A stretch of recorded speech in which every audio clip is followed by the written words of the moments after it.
안녕하십니까. 그동안 몇 주가 흘러갔습니다. 제작진의 개인적인 사정으로 인해서 녹화를 못한 때문입니다. 이번 시간에는 시에 대한 얘기를 하겠습니다. 낮은 차원의 삶 혹은 세속적인 삶을 고차원적으로 승화시키는 시, 말하자면 잘못 읽은 것을 깨달은 감성으로 세상을 깊이 통찰하는 시에 대한 이야기입니다.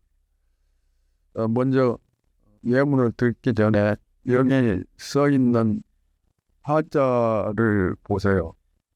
왼쪽에 있는 것은 풀 청자, 청춘이라고 할 때의 청자입니다. 오른쪽에 있는 것은 싸움 쟁자죠. 풀 청자와 싸움 쟁자를 붙여가지고 이것을 고요할 정이라고 한문 글자는 말하고 있는데, 글자의 역설적인 의미, 그러니까 젊은 남녀가 가령 한 이불 속에 들어간다면 고요하다고 말할 수 없죠.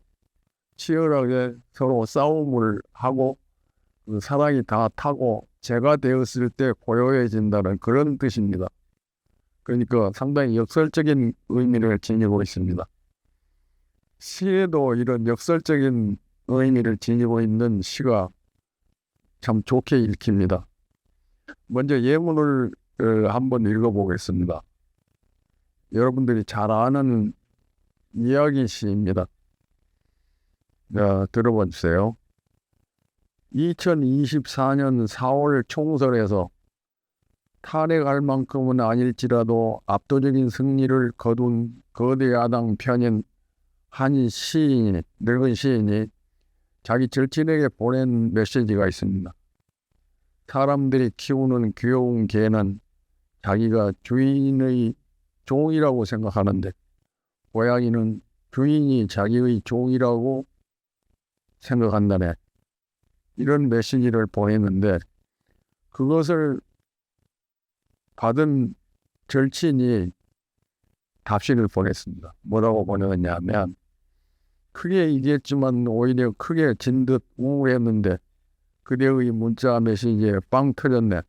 빵 터졌네는 요즘 젊은 아이들이 쓰는 깔깔 웃음보가 터졌다는 그런 이야기입니다. 이것은 총선 치른 이튿날 아침에 늙은 시인이 그저 죽듯이 한 시라고 볼 수 있습니다. 근데 이 시를 보면 다소 엉뚱한 이야기를 하고 있습니다. 엉뚱한 이야기는 가령 달에 대한 이야기를 한다면, 달은 태양빛을 반사해서 우리 지구로 날아오기 때문에 지구의 뒷면을 볼 수가 없어요. 이것은 발광체가 아니고 반사하는 별이기 때문에 반사는 정면만 보지 저 이면을 볼 수가 없습니다. 이면은 어떻게 됐어요? 새까맣고 그러지 않겠어요? 그러니까 현실 상황을 극복하려면 그 상황을 떠나 다소 엉뚱한 다른 역설적인 상황을 끌어다 다른 시각에서 판단하고 해설하는 것이 역설적인 그런 의미네. 그러니까 우리들이 현실을 만나면 그 현실만 생각할 게 아니라 그 현실 저쪽의 전혀 다른 이면을 생각할 줄 알아야 됩니다. 시인은 그러한 일을 해야 좋은 시를 쓸 수 있어요. 보이는 것만 노래하면 좋은 시가 될 수 없습니다. 보이는 것의 이면을, 다른 뒷면을 읊을 줄 알아야 됩니다. 이 위에 그 시를 분석하고 깊이 해석해 봅시다. 사람들이 키우는 귀여운 개는 자기가 주인의 종이라고 생각하는데, 고양이는 자기 주인이 자기의 종이라고 생각한다고 하는 이 말, 스스로 달동했다고 오만해 있는 그 늙은 시인이 보낸 문자 메시지는 다소 엉뚱한 듯합니다. 그것은 선거의 다른 측면에 대한 빈정거림 혹은 풍자입니다. 지역 대표를 뽑아 국가의 대의기관인 국회로 보내는 선거는 민주주의의 꽃이라고 하는데, 다른 측면에서는 대표로 뽑아준 그가 사실은 주민들의 종노릇을 해야 할 사람인데, 일단 당선되어 금배지를 단 다음에는 모습이 아니라 그 지역의 주민들이 자기의 좋은 양 고의만 그 민주주의 꽃이라고 하는 선거의 그 뒷면, 그것을 개와 고양이의 행위에 빗대어 풍자적으로 표현한 것입니다. 물론 야권 사람들은 가슴 속에는 거대 야당을 만들어 정부 여당의 독재적인 다스림을 견제 안화시키고 부정부패함을 징치하고 올바르게 정치를 하도록 했다는 복수심 섞인 흥분 속에서 냉철해지자는 주문이 들어있습니다. 다음에 상대 절친에게서 날아온 메시지, 크게 얘기했지만 오히려 크게 진 듯이 우울했는데 그대의 문자 메시지에 빵 터졌네. 이것은 1차원적인 흥분과 대통령을 끌어내리는 탄핵까지 할 수 있도록 되지 못했다는, 화풀이를 덜 했다는 결핍, 그런 생각도 하고 있던 절친을 깨닫게 하여 웃음보가 터졌다는 것입니다. 여당을 크게 이긴 거대 야당이 된 상황에 흥분 상태에 있던 1차원적인 원인들을 고차원의 삶 속으로 나아가게 한 것이 이 시라고 할 수 있습니다. 두 사람의 주고받은 문자 메시지가 합쳐진 이 시는 흥분 상태에서 세상을 제대로 읽지 못하는 우리들의 덜 떨어진 생각에 찬물을 끼얹듯이 삶의 근원적인 진리를 보여줌으로써 깨닫게 하는 시인 것입니다. 1차원적인 생각 속에서 고차원적인 삶으로 나아가는 것입니다. 다음의 시 한 편을 더 읽어봅시다.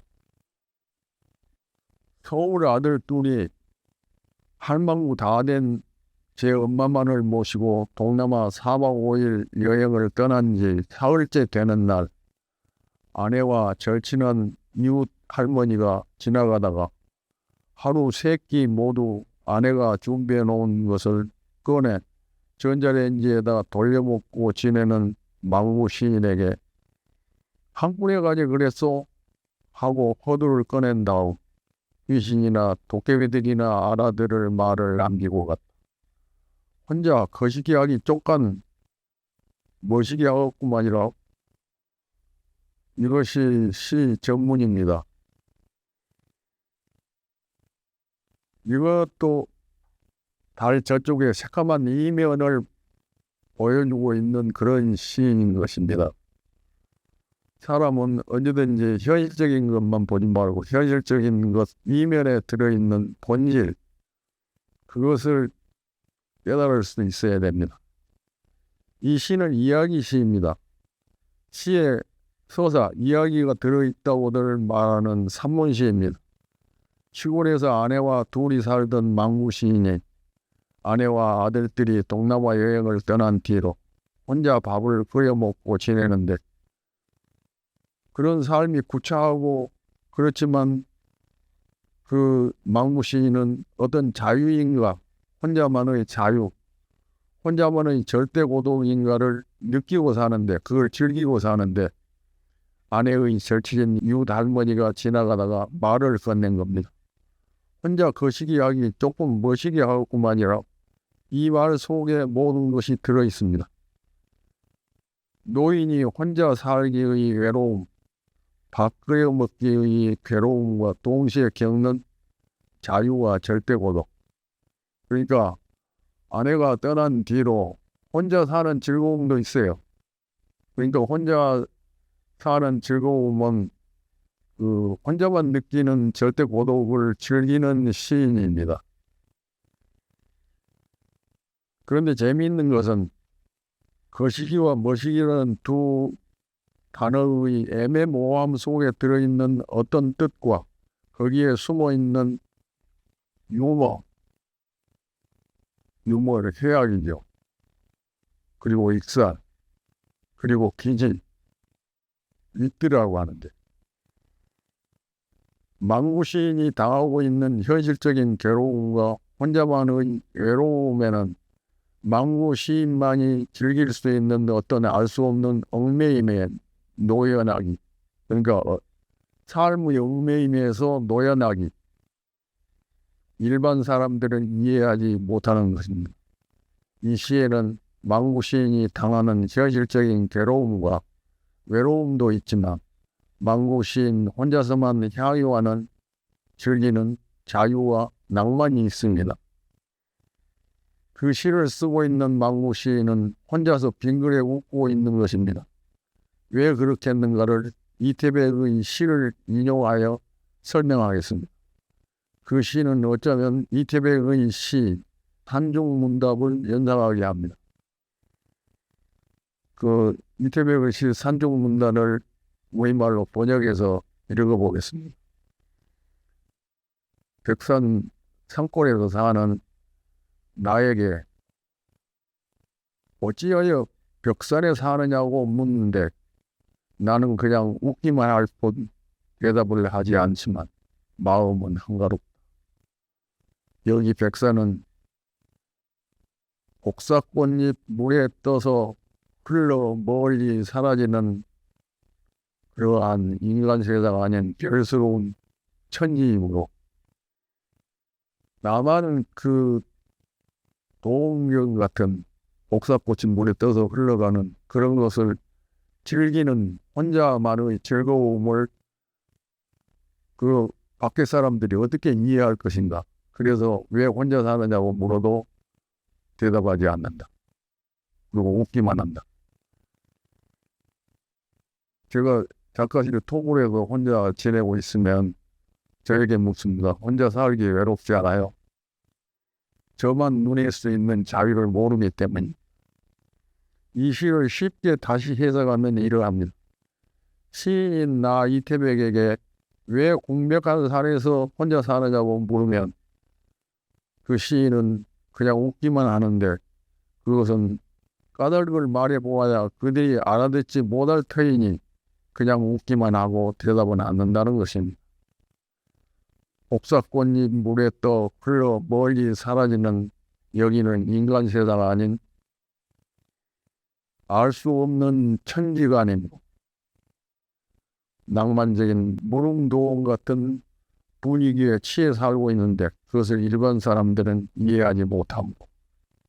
시는 시를 쓸 수 있는 마음의 자세가 되어 있을 때 품은 말을 뱉어내는 곧 시가 되는 것입니다.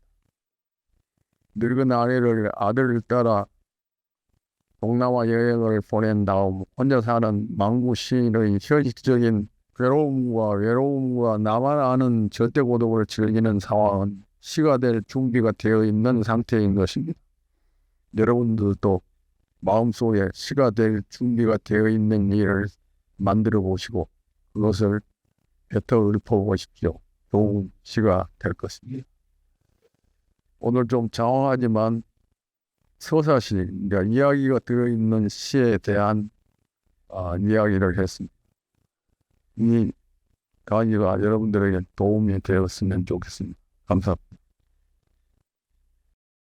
한승원 선생님의 강의는 매주 1회에서 2회 업로드합니다. 교재는 한승원 글쓰기 비법 108가지입니다. 글쓰기는 영혼을 맑게 하는 세상에서 가장 아름다운 비약입니다. 구독, 좋아요, 알림 설정 꼭 부탁드립니다.